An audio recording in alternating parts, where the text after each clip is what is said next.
I'm going to talk to you guys about something really important, which is like solution-focused brief therapy making a difference in clients' lives quickly. Before I do, I'm going to pat myself on the back a bit.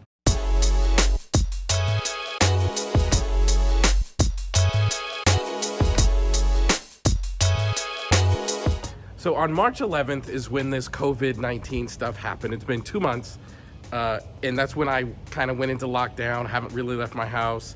And I decided if I'm gonna be home, I'm gonna be comfortable. My favorite thing in the world is sweatsuits and sweatpants and stuff like that, and sweatshirts. And I promised I'm gonna wear a sweatshirt every day going through COVID-19. And here I am, I'm outside in Texas on May 11th, and it's hot, but I'm still wearing sweatsuits because I told everybody I would, and I'm just gonna pat myself on the back, because I'm still doing it even though it's getting warm. So anyway, back to the topic. So I want to talk to you guys about May 11th and why this is a day that stands out to me as a day of evidence of why solution-focused brief therapy can make a difference in people's lives quickly. I think people doubt solution-focused ability to be effective quickly because we think about how long it takes to solve a problem, but we don't think about how long it takes to change a life. So I want to tell you about my best friend growing up, a guy named Kyle Crandall, and how I met him. Me and Kyle, when we were kids, we were on the same sports teams. We played youth football and youth baseball. We weren't really friends. We were just on like the same team. And then one day my family moved from where we lived, we moved to Kyle's neighborhood. And I remember like moving all my stuff in the house, and I looked down the street and I could see Kyle playing basketball with his dad.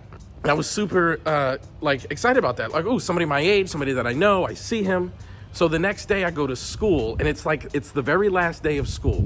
I go to school and I purposely look for Kyle. I look to find Kyle. And I see him, and I said to him, like, hey, mind if I walk home with you?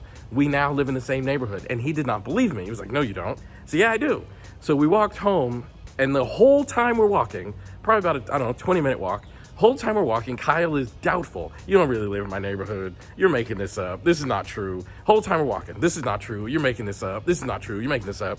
And I get into the neighborhood, and Kyle's like, I'm going up into your apartment with you because I want to see for sure that you live there. And he comes up and he says, see for sure that I live there. We spent the next 6 years. That was on the last day I was in the 8th grade, I believe.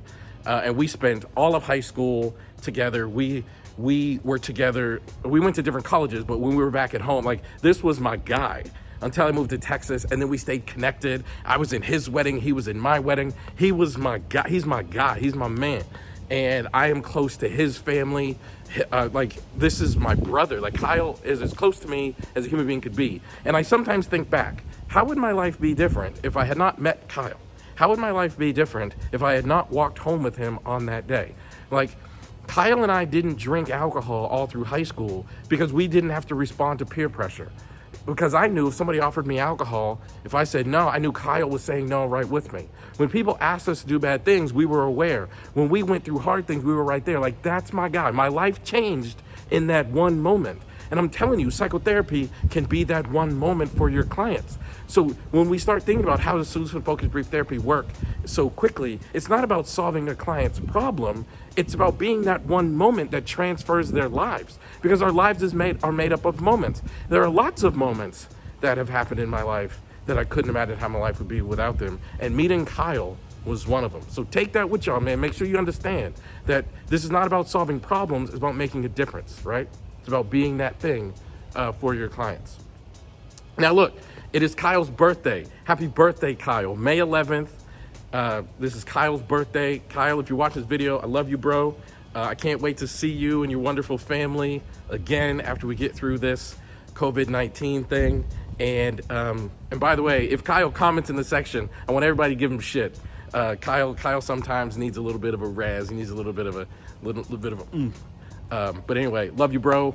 And I hope everybody takes this lesson with them.